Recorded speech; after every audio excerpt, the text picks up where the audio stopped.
We must rise, the path to freedom. The month of Muharram for millions of Muslims worldwide serves as a month of intense grief and sadness. Within it, the Battle of Karbala is remembered and the sacred day of Ashura is commemorated. Yet from 1447 to 1448 after Hijrah, Muharram will forever be changed and differentiated. The leader of the Islamic nation and the head of the Islamic Revolution was martyred. His funeral being held in a month already associated with grief. With a clenched fist, Ali Hosseini Khamenei will be immortalized as a man who stood for justice even when the global superpowers were against him. The Hussain of our time, a martyr distinguished among martyrs.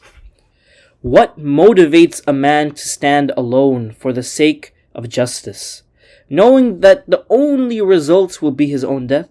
What gives a person such a sense of morality and justice that they feel obligated to speak out and oppose oppression? Such is the Battle of Karbala, in which Hussain ibn Ali alayhi salam made his stand against the tyrants of his time. The grandson of the Holy Prophet of Islam, he, alongside an army of 72, fought against an army of thousands until he was reunited with his grandfather. The tragedy of Ashura will not be reproduced in this work, for there are greater readily available sources on that matter. Similarly, the assassination of Khamenei will not be reproduced nor heavily commented on, except for what has been made apparent. For like Hussein, he stood against injustice until he, too, was reunited with his progenitor, the Prophet sallallahu alaihi wasallam. So here stands Ali Hosseini Khamenei, who said no to the tyrants of his time.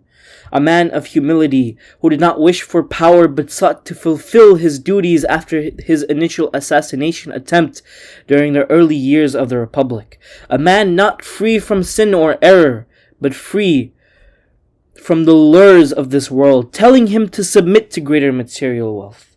A man who ordered energy to be given to Iraq, despite no payments from the government to prevent the suffering of its people.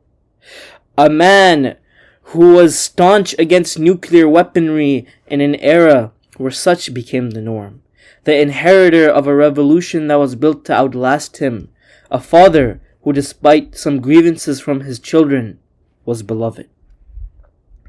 So the grammar of Karbala remains necessary to examine for the matter at hand. Karbala as the ultimate system of revolution and the struggle for justice.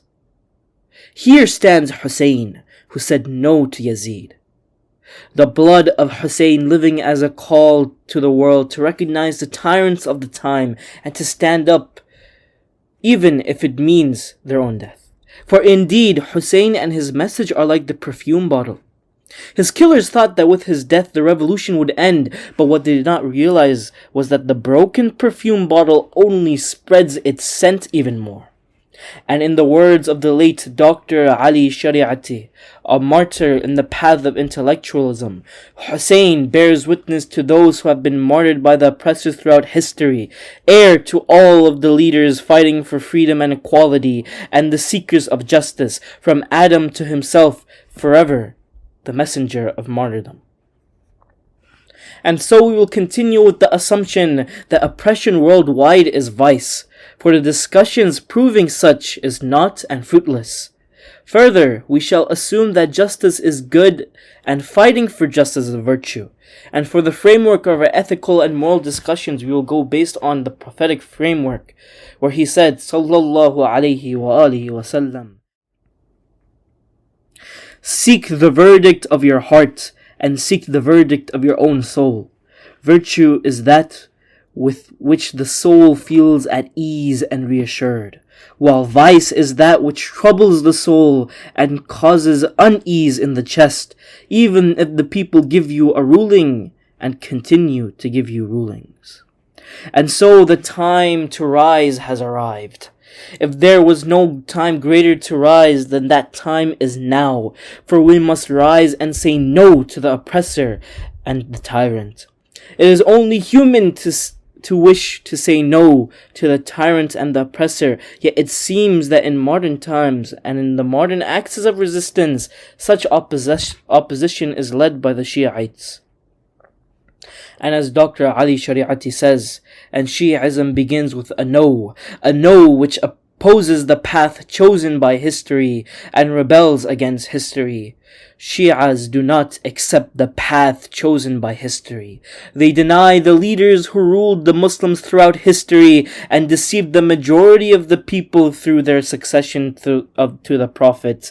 And then, by their supposed support of Islam and fight against paganism, Shi'as turn their backs on the opulent mosques and magnificent palaces of the caliphs of Islam and turn to the lonely mud house of Fatima, Salamullahi alayha. So it seems that Shariati thought that Shi'ism is of two types.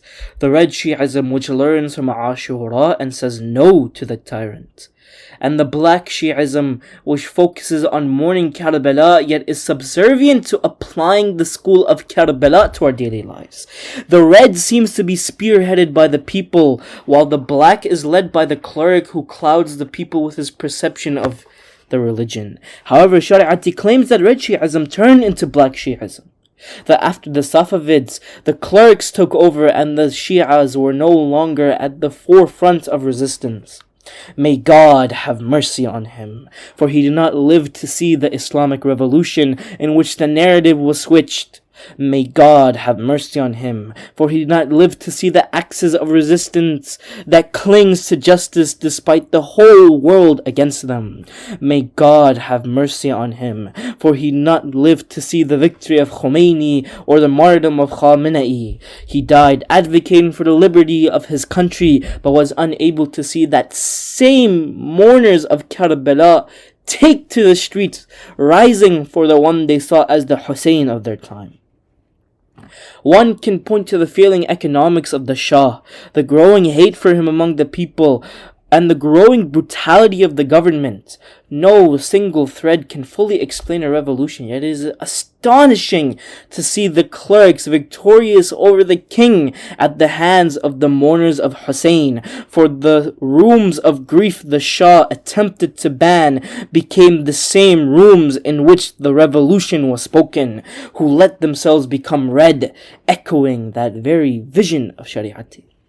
The proponents of the Islamic Revolution itself were often at odds with Shariati and his thought. The very concept of wilayat al-faqih, which will not be proven or discussed in this work, would be at direct odds with him. Further, the Islamic Republic itself is not free from its own problems, nor is the martyred leader and his predecessor free from scrutiny. Being human and in the absence of infallibility, a movement can be read without being flawless. It should also be brought into question the fact that the modern republic negotiated with the killers of the martyred leader, despite this being a very anti-revolutionary act. Further, it should be noted that the redness of Shi'ism, in our interpretation, is not the same of that of socialist or communist philosophies, but rather a representation of the very blood of the revolution itself. For Hussain was killed upholding justice, and his inheritor Khamenei was killed in the holiest of months, unwilling to bend to the pressures of injustice and tyranny. The people have returned to the forefront of resistance, led this time by the clerics. However, there remain certain clerics who stay stubborn and accuse such revolutionary thoughts of being a political scam. It is not one side against the other. Rather, it is that very mourning which causes the rising. Every tear that is shed over Hussain gives the strength necessary to stand alone against the face of oppression and tyranny. For the grief shared becomes grief transformed.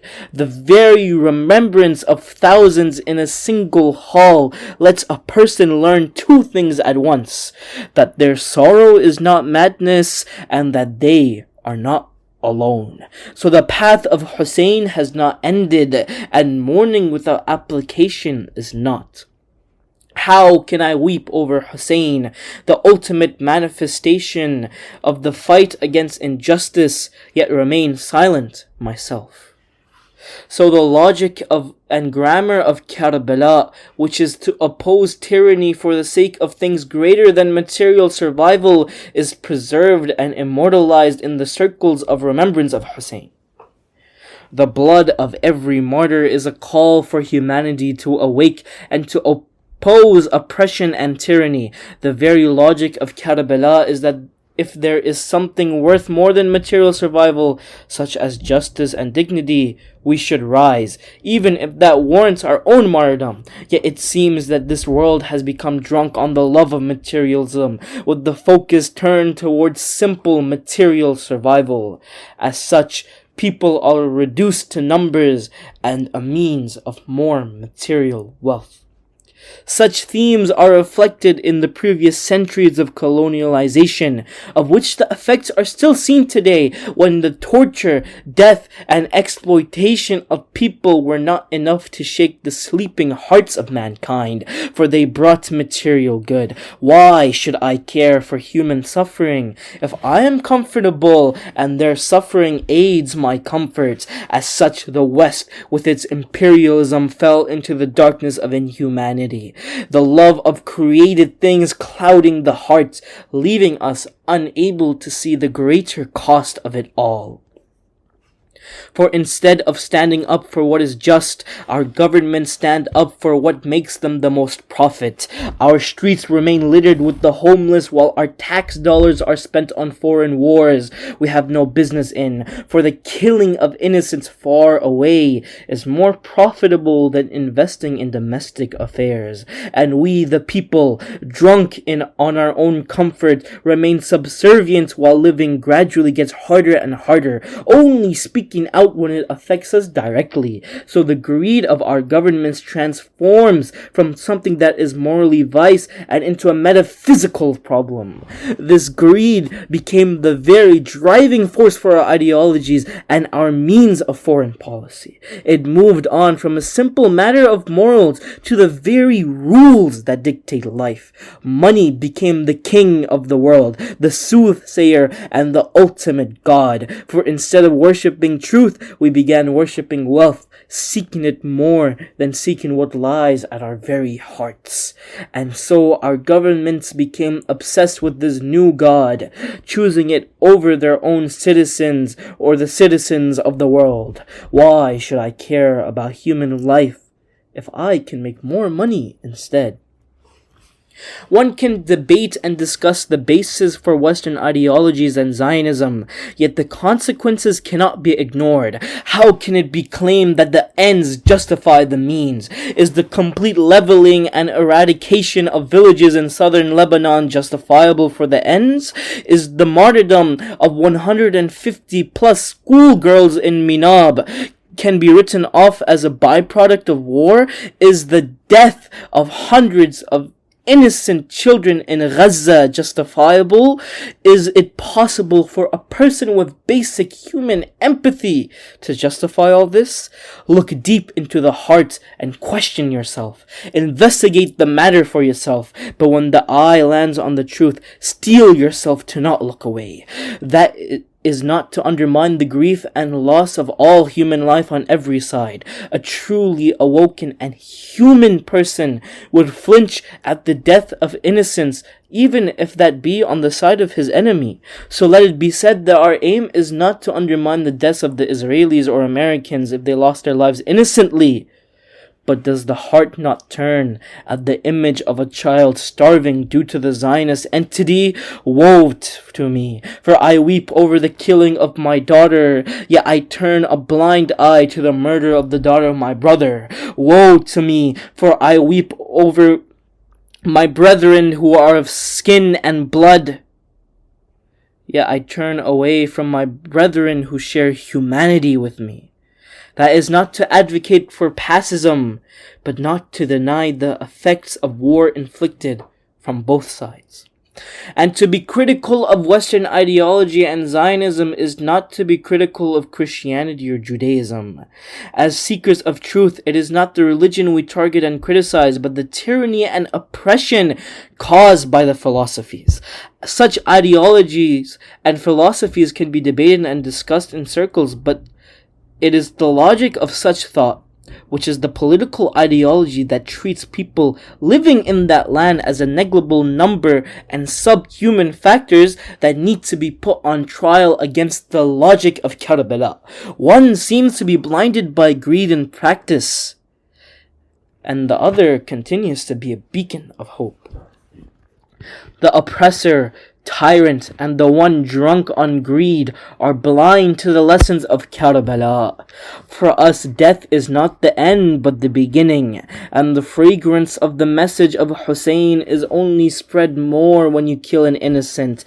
Every death, every murder, every cry of a child is only a testament to our truth and the oppressive nature of the tyrant. Every child killed in the path of this new and evil god, which is money, reminds us of Ali al-Asghar, the martyred infant of Hussain.